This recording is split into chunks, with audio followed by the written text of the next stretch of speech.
Okey, apabila selesainya pada hari ini, alhamdulillah kita dapat dah mengumumkan Ketua Umum bagi SMK Raja Permaisuri Bainun, dan kita dapat melihatlah proses pemilihan Ketua Umum tu kita jalankan secara demokrasi dan berasaskan kepada suara rakyat Bainun, kepada suara rakyat Bainun, sama ada guru, AKP dan juga pelajar yang hendak memilih calon mereka untuk menjadi ketua umum.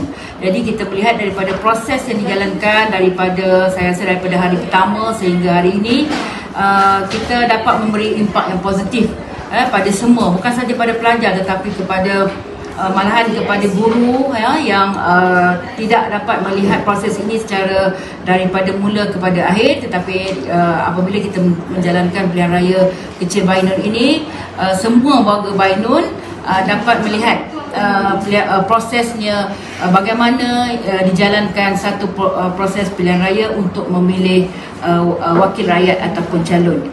Jadi kepada seperti yang saya katakan sebelum ini, program ini sebenarnya ialah untuk sebagai satu lagi program pencemerlangan tingkatan 4 untuk subjek sejarah, yang mana merupakan tajuk yang sukar untuk pelajar fahami kerana ia melibatkan satu peringkat tertinggi kuasa eksekutif untuk memilih calon.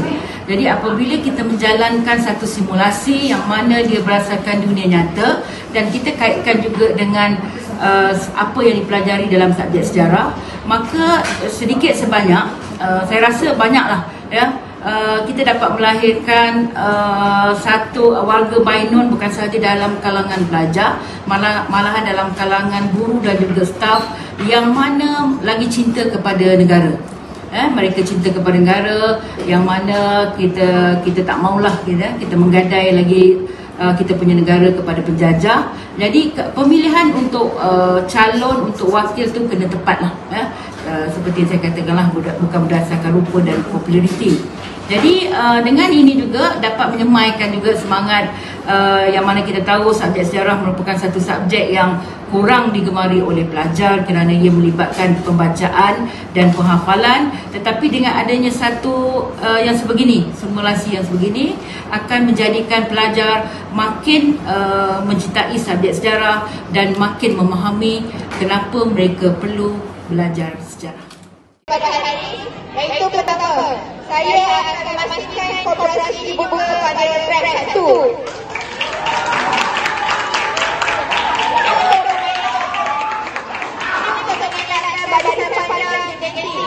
Terima kasih atas soalan tersebut.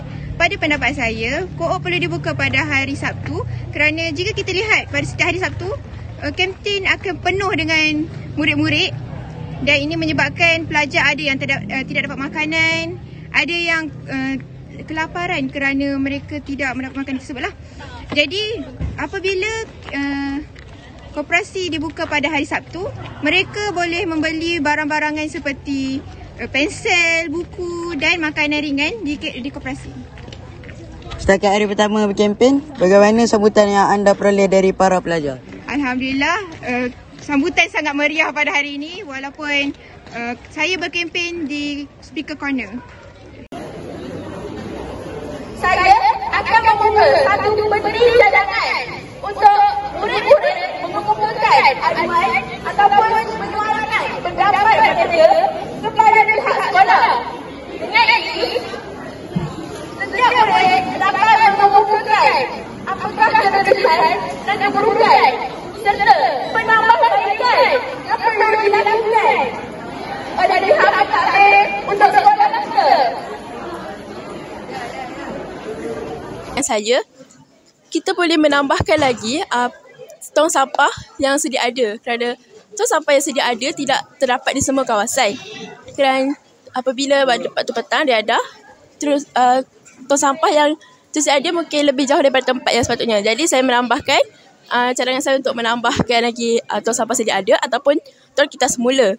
Dengan cadangan tersebut, dengan menambahkan tong kita semula tu, kita dapat memupuk amalan kita semula dalam kalangan murid-murid untuk menangani masalah sampah yang semakin berleluasa di Bainun. Baiklah, terima kasih. Malangnya 1000 kali sayang Ahmad Kashiful Asrar tidak dapat hadirkan dirinya pada hari ini kerana terlibat dengan program. Baik, berdiri kami di sini adalah untuk berkongsi kepada anda sikit sebanyak tentang Ahmad Kashiful Asrar dan menceritakan apakah tujuan Kasyaf menjadi TU, insyaAllah. Pertama sekali, apabila Kasyaf menjadi TU, dia akan mendepankan satu program yang terlibat yang mementingkan mentorship, iaitu mempunyai pelajar yang mempunyai masalah dalam pembelajaran akan dibantu oleh pelajar yang lebih mahir dalam bidang tersebut. Selain itu, ia akan membantu individu tersebut, iaitu pelajar-pelajar yang terlibat dengan program mentorship ini akan lebih ke depan dan stabil dari segi akademik, sosial dan keagamaan, insya-Allah. Selain itu, Ahmad Kashiful Asrar akan mengedepankan satu tabung yang bertujuan untuk membantu pelajar-pelajar minor yang ditimpa musibah. Sungguh? Tak sungguh? Contoh musibah apabila seorang pelajar menghadapi kehilangan. Contohnya ayah seorang itu meninggal dunia, insya-Allah tabung itu akan digunakan untuk membantu pelajar tersebut, insya-Allah. Akademik akan jadi tunjang pada kejayaan mereka. Namun di antara kita ada yang punya cabaran dalam pembelajaran. Oleh itu, pelajar-pelajar cemerlang akan membuat kelas-kelas tambahan, insya-Allah, untuk pelajar-pelajar yang punya kekurangan. Baik, itu sahaja daripada kami untuk sekarang. Sekian, wabillahi taufiq wal hidayah. Assalamualaikum warahmatullahi wabarakatuh. Pertama sekali, manifesto kami mengetengahkan akademik murid. Kerana apa? Akademik itu merupakan tonggak utama bagi SMK Raja Mansuri Bainul lah.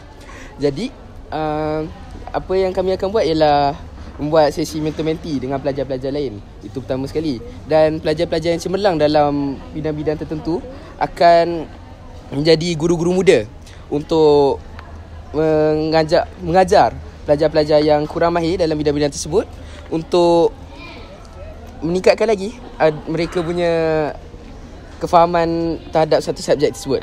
Ya, itu saja. Okey, yang kedua, sebentar tadi anda kata anda boleh bantu pelajar yang ditimpa musibah. Cuba huraikan sedikit apa yang anda boleh bantu sebagai contoh. Baik, poin tu saya sebut dalam poin tabung prihatin.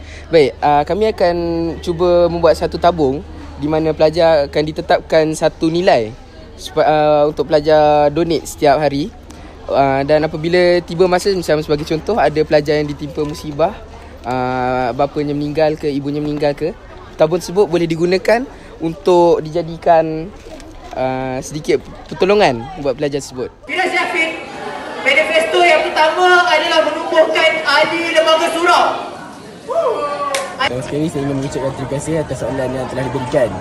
Okey, seperti yang saya kata tadi, manifesto yang saya berikan ialah zero case beraan. Okey, mungkin setiap pergerakan murid-murid akan dilihat oleh barisan pengawas. Walaupun mereka berada di mana, setiap pergerakan itu akan dilihat. Contoh perbuatan mereka, dia berada di kantin, contohnya buang sampah. Okey, benda tu kita tegur. Itu pasal kes berat ni, contohnya kan, kes berat kat mana ni, membawa telefon, isap vape. Mungkin daripada situ kita boleh pastikan setiap dom ni, contoh setiap dom kita akan letak seorang ataupun dua orang pengawas untuk lihat apa dia yang dia buat kat dom. Soalan yang kedua, pakai kempen pada hari ini, hari pertama ini, apakah sambutan yang dapat anda lihat di kalangan para pengundi? Okey, apa yang saya lihat dekat para pengundi ni, mereka sangat teruja. Saya sangat menghargai apa yang mereka telah usahakan, apa yang mereka beri sokongan kepada saya. Saya memang sangat menghargai dan saya berharap supaya mereka yang menghargai saya tu akan mengundi saya pada hari Jumaat nanti. Credibility, not popularity. Perancangan saya untuk 2025 sebagai seorang pemimpin ialah untuk memartabatkan kualiti wanita tersebut, saya akan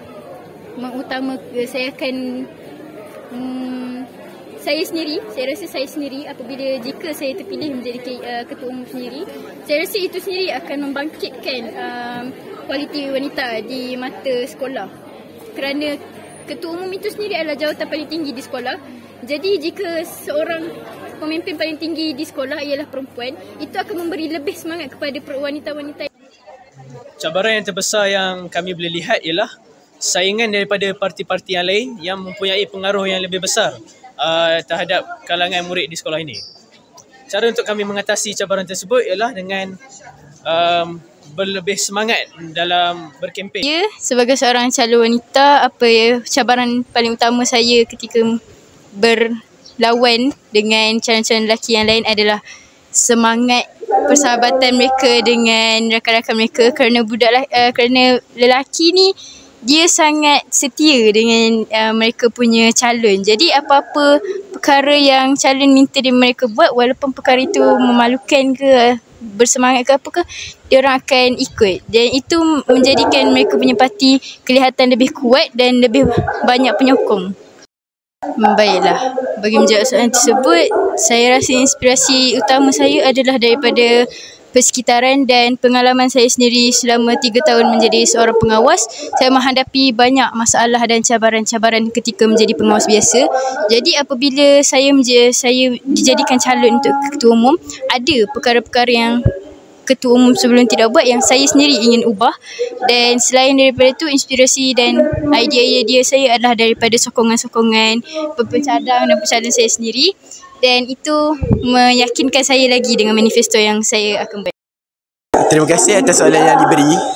Pada pendapat saya, inisiatif untuk membangunkan venue ni, kita boleh mengadakan program soal jawab bersama guru.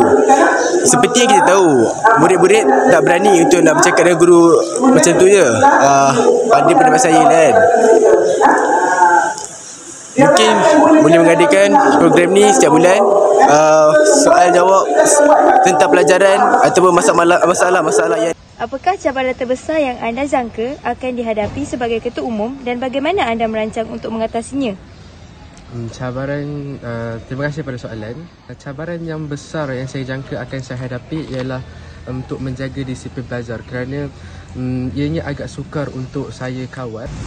Perkara yang memotivasikan saya untuk menjadi ketua umum ialah daripada ibu bapa saya sendiri dan juga rakan-rakan yang memberi semangat kepada saya dan juga dorongan untuk saya menjadi ketua umum ini dan mentadbir sekolah ini.